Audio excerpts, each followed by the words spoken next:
we've come to the back end of our show. Thank you so much for staying with us for the past 2 hours. If you've missed any of the interviews that we did, you can head over to our various social media platforms, search at Salam Media, or you can go to our website, www.salammedia.com. And yeah, you can check out all of the podcasts, all of the articles written on some of the stories that we've covered. And yeah, you can revisit them. You can interact with us. Our WhatsApp line is 061 or you can call us. Our studio line is 011-680-0355. And you can let us know what caught your eye, during our various interviews. What do you want us to cover? Are there stories that you feel like we're missing out? Do you want to, put a bit more attention on things that are probably happening in your community and you feel like the media is not giving enough attention to? We are here, we're available, and we want to hear those stories, we want to hear your comments, we want to interact with you, and yeah, make sure that we exercise what the core of our station is all about, which is humanitarian journalism, putting people in the forefront of what we do. Yeah, but as I mentioned, we've come to the back end of our show. It's been really, really wonderful. The Thursday edition of News and Views in Night Wadi will be coming tomorrow for the Friday edition, the Juma edition of News and Views. And I'm going to be leaving you with an insert, a really, really beautiful and compelling discussion from last night's discussion, Wednesday nights with Inayat Wadi. He had a really, really interesting conversation around Palestine and Syria and what could be next for these two war-ravaged regions. As we open the second chapter, you can hear that, the conversations are no longer the same. Donald Trump's, sentiments just yesterday talking about the complete takeover, that was not in the conversation a few weeks ago. But you can tell that we're approaching a new, chapter when it comes to Palestine and Syria, as well as they look to reclaim and refine, who they are after, Assad's rule, a decades-long rule, and they're trying to also reconfigure their country and which direction they'll be taking next. So it was a really, really interesting conversation. Inayat Wadi had Rahaf Aldoughli, who's a lecturer in Middle East and is also an expert on North African studies at Lancaster University. And there was also political analyst Mazhar Khan, who made part of that panel discussion. So you can take a listen, and you can tell us what you think. And yeah, you can comment and be part of the show, be part of the Salam Media family. I'll be with you again next week for the Wednesday edition of News and Views.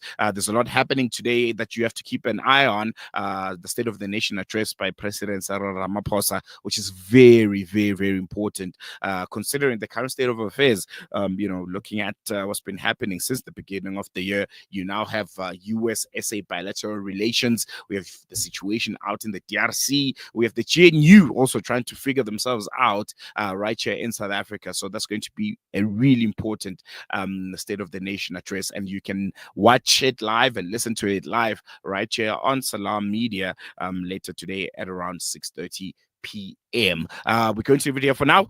Thank you so much for being with us. I'll be with you again next week. From me and the rest of the team, sharp. Human rights, Israel has always been doing that and continue to do, and like what we see, the expansion of Israel into certain positions in southern Syria is again a marker of that continuation of violations both of lands and sovereignty of other countries or neighboring countries such as Syria. Now, in terms of what happened in Syria, like we see, I think we are now in a position of a rise of a middle power like Turkey and maybe Saudi Arabia, specifically in the like governing the Syrian landscape. We see more of a also Qatari and Turkish repositioning in the Syrian landscape, and also Saudi Arabia. It's still very early for me to see whether there will be rivalry among Saudis or Qataris as what happened in Egypt before, but like definitely there is an external dynamics playing, and it's gonna shape the next phase for Syrians.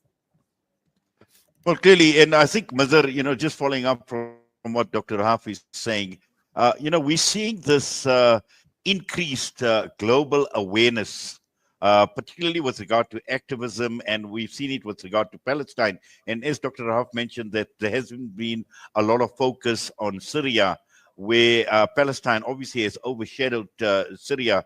But again, you know, when one looks at the international players, when one talks about international pressure in terms of how these policies are actually being defined, and a clear example was this meeting between Benjamin Netanyahu and Donald Trump, which I think caught the world by surprise. It even caught the Arab nations by surprise. And we've seen the reaction come through from many of these countries. And again, you know, talking about Palestine being non-negotiable, there should be no compromise. So a lot seems to be playing out in the background that is catching the Middle East by surprise, and we're becoming more, I would say, more reactionary to what you know, is being discussed and what is being said, and what is actually just taking place generally.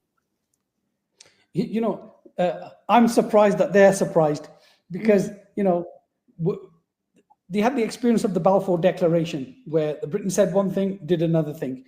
We found that in 1948, when the UN resolution was passed to partition Palestine, it never happened. The Zionists occupied most of Palestine. Nothing happened after that. So each and every time, whenever the Western nations say something or promise something to the Palestinian side or to the Muslim side, we find that that is not honored. So it's not the first time. So that's why, you know, we shouldn't be surprised if some promises are made, like even like now the ceasefire. The killing may have sort of reduced in Gaza, but there's killings now taking place and expulsions taking place and bombings and destruction taking place in Jenin as we speak. So, you know, what they say is not to be trusted. And I think we should have learned from that. And the fundamental problem we have trying to solve the issue in Palestine is that the rulers in that region, they try to play by the international rule-based order. And what happens is each of these nation states have their own interests, which they try to protect. And obviously, there's going to be areas where they have tensions. So Turkey is going to have some kind of tensions with the Saudis. Historically, the Saudis had tensions with the Iranians, and the Gulfs have got tensions with the Turks, and Egypt's got its own issues. So what happens is America uses these players in order to move to the solution that they want, and they use these players, and they'll press their pressure points in order to want to act in a particular way and want to step down. And because of the nation state world order, and because of these powers in that region submitting to this American-led world order, the solution is always determined and defined by the West. So we saw that in Tunisia. We saw that unfolding in Libya, as it's still ongoing there. We saw that with Morsi and his replacement, Sisi, coming into power in Egypt. And we've also seen how they've managed the change here in Syria. So relying upon the international institutions and the structures, we find, is a failure. And I think really Muslims really need to think outside of the box and think about utilizing the vast numbers that they have, the vast resources they have, and the vast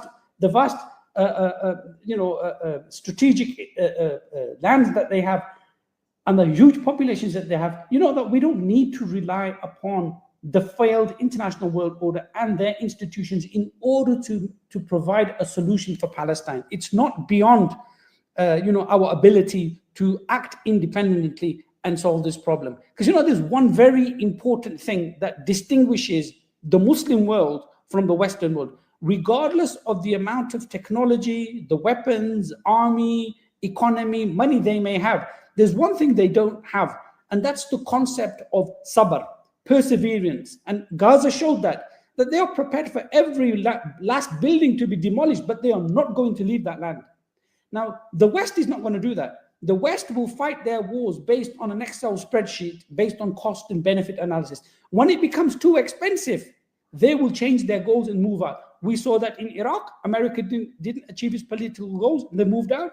We saw that in Afghanistan, that America didn't achieve its political goals and moved out and had to try a different approach. So when it comes to costs, that's their Achilles heel. But Muslims, we will continue and persevere until we achieve what we want to achieve.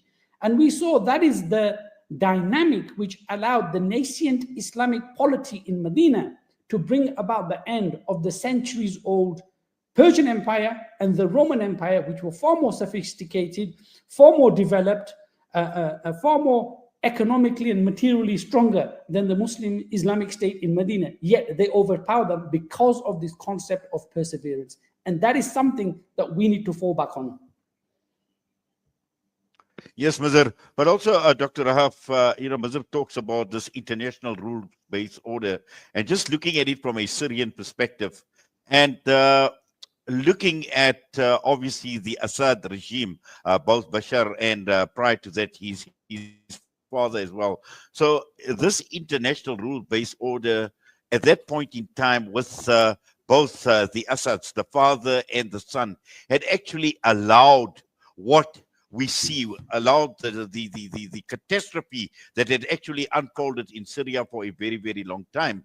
Now, just looking at it from your perspective, and we've seen again with the pace of the removal of Bashar al-Assad, and things are happening pretty fast, pretty quickly out in Syria at this point in time.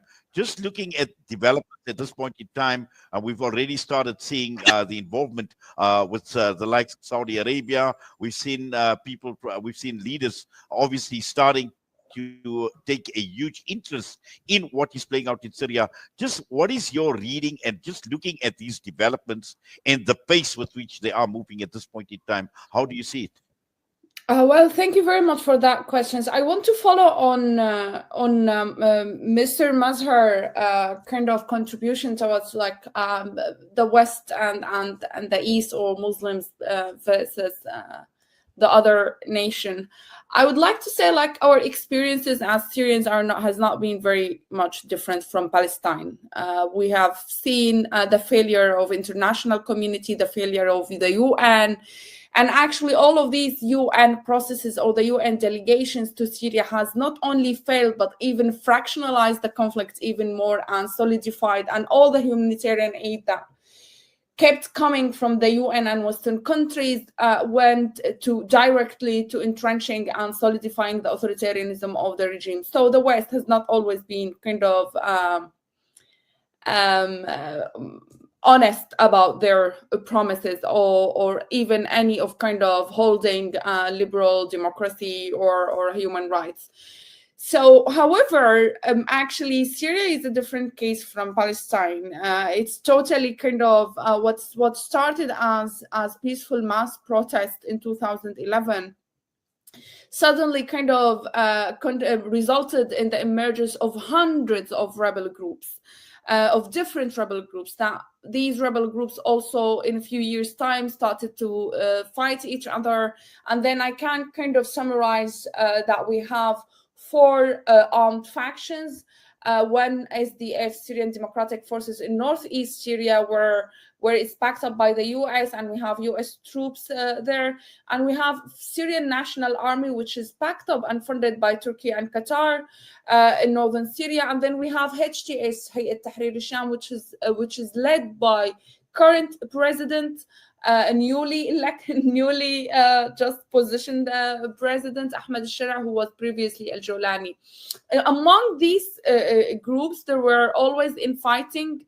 Now, after the fall of Assad, HTS, as I said, led by Ahmed al-Shara, they've been calling about dissolving these different armed groups. Now, the last 3 years of my research has been actually conducting fieldwork and interviews with central commanders. And from my interviews with central commanders up to the last 3 days when I was in Syria, now I don't think the unification or the dissolvement of these Syrian different armed factions are more of a cohesive one. So there would be lots of challenges on how to unify or to construct a Syrian national army because there is still lack of trust and lack of a clear, transparent idea of how to build the military again. So I think among all of these challenges, we have also the economic sanctions that have been imposed on Syria for the last, not only for the last decade, and these sanctions are not going to be lifted over one day, because still the West are using that as a tool to manipulate the new leaders in Syria. Now, we also have another challenge in Syria, that the current president is already listed as a terrorist man. And all of these kind of challenges among the economy, the political, the military, are, I think, going to be interweaving together. And I do think that there is a lot of hope after the fall of Assad, after more than 5 decades of entrenched authoritarianism. However, we still are facing, or gonna face, these kind of big challenges: the military, the economy, and also the political arena.